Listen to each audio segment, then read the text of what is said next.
Foot.fr, fournisseur officiel de football. Salut à toutes et à tous les amis, j'espère que vous avez la forme et bienvenue dans ce nouveau JT Foot Mercato. On commence avec Liverpool qui a la fièvre acheteuse cet été. Entre Florian Wirtz, Milos Kerkez, Georgi Mamardashvili et Jérémy Frimpong, les Reds ont déjà claqué environ 230 millions d'euros. Avec l'arrivée imminente d'Hugo Ekitike contre 90 millions d'euros bonus compris, l'enveloppe des dépenses va monter jusqu'à 320 millions d'euros et c'est très loin d'être terminé. The Athletic assure qu'Arne Slot veut 2 joueurs en concurrence à chaque poste. Le coach néerlandais estime notamment qu'une recrue est nécessaire dans l'axe après le départ de Jarell Quansah au Bayer Leverkusen et l'incertitude qui règne autour d'Ibrahima Konaté. Selon le média anglais, Liverpool est toujours très intéressé par Marc Guéhi, au même titre que Tottenham. Et de son côté, Crystal Palace, club où il est sous contrat jusqu'en 2026, préférait le vendre cet été plutôt que de le perdre gratuitement dans un an. Liverpool serait prêt à discuter si les Eagles acceptent un montant d'environ 58 millions d'euros selon le Mirror. Un mercato fou de la part des Reds qui vise à asseoir leur domination sur la Premier League. On vous a d'ailleurs sorti une vidéo spéciale à ce sujet sur notre chaîne secondaire. Pour les plus curieux, je vous invite à y faire un tour. Dans le sens des départs, Federico Chiesa est poussé vers la sortie. L'Italien a appris sa non-convocation pour le stage de pré-saison. Un message clair qui le force désormais à trouver un nouveau point de chute. Selon nos infos, 4 clubs de Serie A surveillent de près sa situation. L'AS Roma a coché le nom de l'ex-ailier de la Juventus sur ses tablettes, mais sans aller plus loin pour l'instant. La direction romaine nous confirme qu'aucune discussion n'a été entamée entre les différentes parties. L'Atalanta serait prêt à accélérer dès que la situation contractuelle du joueur sera clarifiée. L'Italien serait même une priorité absolue. Une offre de 15 millions d'euros est déjà sur la table, prête à être dégainée pour satisfaire la direction des Reds.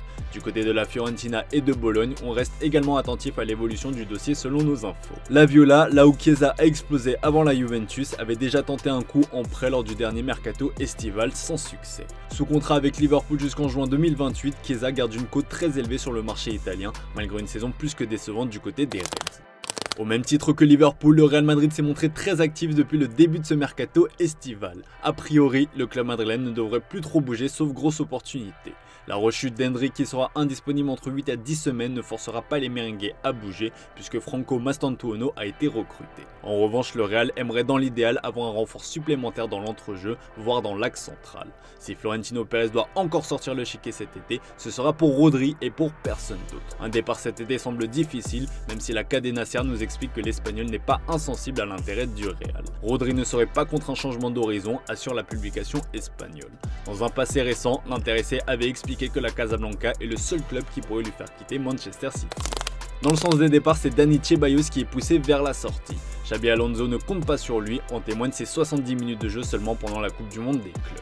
Un retour au Betis a alors été évoqué pour le milieu de terrain espagnol. Selon AS, le club andalou a même proposé 5 millions d'euros pour récupérer son ancien joueur, mais le Real en attend 15.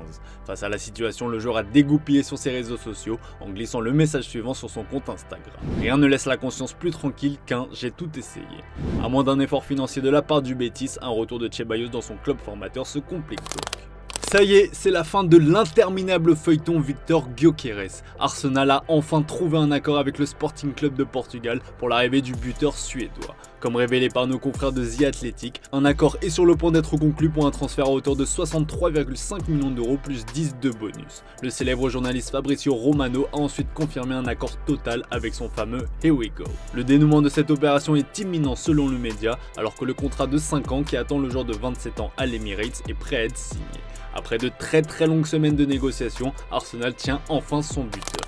Au Barça, on s'active côté prolongation. Après Lamine Yamal, le club catalan est sur le point de prolonger Jules Koundé. Sous contrat jusqu'en juin 2027, le Français fait l'objet de convoitises. Manchester City serait notamment intéressé par ses services. Pour éviter un départ, la direction barcelonaise a alors accéléré les négociations pour prolonger son latéral droit. Mundo Deportivo assure que Koundé va prolonger chez les Coulés. Les discussions ont débuté il y a quelques semaines et la direction souhaite boucler ce nouveau contrat d'ici la fin du mercato estival. En France, l'OM s'active pour renforcer son effectif avant le début de cette saison. Comme révélé, Aubameyang va faire son grand retour dans la cité phocéenne. S'il est attendu ce soir à l'aéroport de Marignane, son grand comeback va être repoussé. Selon nos infos, quelques démarches sont encore à régler pour boucler son arrivée qui n'est absolument pas remis en cause. Un peu de patience donc. En attendant, en interne, l'OL va sécuriser son crack Sami Bedja. Selon nos infos, le milieu de terrain de 15 ans va signer un contrat aspirant de 3 saisons avec le club phocéen. Un acte fort envoyé à la concurrence et un très joli contrat pour un si jeune joueur. En décembre dernier, on vous présentait ce petit phénomène déjà courtisé par de nombreux cadors européens comme le Barça, Manchester United, le Benfica, Dortmund, le Bayer Leverkusen ou encore l'Ajax Amsterdam. Ne voulant pas se faire chipper sa pépite, l'OM a donc décidé de passer à l'action.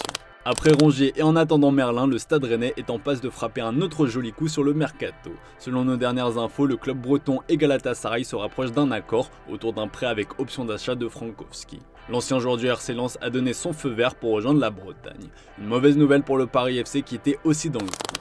Le premier parisien, toujours à la recherche d'éléments d'expérience, a jeté son dévolu sur Lucas Zidane. Selon l'équipe, le Paris FC cherche une doublure à Obed Cambadio et le deuxième fils de Zinedine Zidane fait partie des profils étudiés. Le portier de 27 ans évolue à Grenade où son avenir est remis en question en raison de ses blessures et d'un manque de régularité. Lucas Zidane, qui a une clause libératoire fixée à 2 millions d'euros, vivrait sa première expérience en club en France en cas de signature. Pour la première fois depuis son arrivée surprise à Southampton, Will Steele s'est exprimé sur son été agité et a tenu à clarifier les conditions de son départ de Lens. Pour rappel, le Belge a quitté Lens pour des raisons personnelles et aussi professionnelles. Sauf qu'une semaine après, il a signé chez les Saints. Depuis, plusieurs critiques ont émergé sur son choix de carrière en assurant qu'il aurait tout mis en œuvre pour rejoindre l'Angleterre lorsqu'il était encore chez les 100 et or. À l'occasion d'un entretien accordé à La Voix du Nord, Will Steele est sorti du silence. J'ai fait le travail qu'on attendait de moi dans des conditions particulières et parfois compliquées sur un plan personnel. J'ai retrouvé un club dans la semaine qui a suivi, même si on préfère croire que j'avais trouvé ce poste bien avant de partir de Lens. Cela s'est fait très vite, je sais qu'on a tendance à vouloir faire croire le contraire, mais j'ai toujours été honnête et droit avec tout le monde. J'avais dit qu'au moment où je rentrerai en Angleterre, je ne voulais pas signer n'importe où et avec n'importe qui, comme j'ai souvent entendu aussi. Will Steele a assuré que les rumeurs à son égard étaient donc fausses. S'il est rentré en Angleterre, c'était pour se rapprocher de sa femme Emma Saunders, présentatrice à la télévision britannique et qui avait été hospitalisée en début d'année pour une encéphalite en pleine lutte contre un cancer de la thyroïde. On passe aux officiels du jour. À 38 ans, Keylor Navas quitte le club argentin des Newell's Old Boys pour rejoindre le club Universidad Nacional du Mexique. L'ancien gardien du Real Madrid et du Paris Saint-Germain va coûter un peu moins de 2 millions d'euros au Puma. Paul Lopez ne restera quant à lui pas au Mexique. Alors que Toluca venait d'acheter définitivement l'ancien gardien de l'OM, ce dernier a été revendu au Real Betis, son ancien club. Il s'est engagé jusqu'en juin 2028 avec le club andalou. Matteo Retegui est un nouveau joueur d'Al-Qadsia. Il quitte l'Atalanta après seulement une petite saison. Meilleur buteur du dernier exercice de Serie A avec 25 buts, le joueur de 26 ans rejoint le club saoudien contre la somme folle de 65 millions d'euros, ce qui en fait l'Italien le plus cher de l'histoire. Fraîchement parti de l'Inter Milan, l'attaquant international autrichien Marko Arnautovic a signé 2 ans à l'Étoile Rouge de Belgrade. Après le prêt d'Alban Lafont au Panathinaikos et le départ de Douglas Augusto vers Krasnodar, c'est au tour de Tino Kadewere de faire ses valises. L'attaquant de 29 ans va rejoindre la Grèce puisque les Canaries viennent d'annoncer avoir trouvé un accord avec l'Aris Salonique pour son transfert. Le RC Lens continue sa mutation en interne. Après avoir changé son directoire et son staff technique, le club artésien vient d'officialiser l'arrivée de David Ducourtiou en qualité de directeur du centre de formation.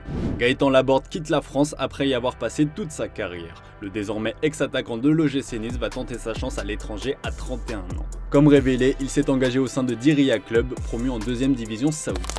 Allez, comme d'hab les amis, on se quitte avec l'image du jour. Valentin Rongier a quitté l'OM pour le Stade Rennais. C'est un transfert qui fait beaucoup de bruit en raison de son passé de joueur du FC Nantes. Pour apaiser les tensions et en référence à des pics lancés à son nouveau club, le milieu de terrain a reçu un cadeau de bienvenue assez particulier. Je vous laisse mater ça. Très belle soirée à vous les amis, on se dit à demain pour de nouvelles vidéos sur Foot Mercato. Un cadeau à te remettre, bienvenue. Merci. Ceux qui regardent, je suis pas au courant. J'aime trop, j'aime trop. T'es un gosse maintenant. Je rejoins les gouttes. Merci. Bienvenue.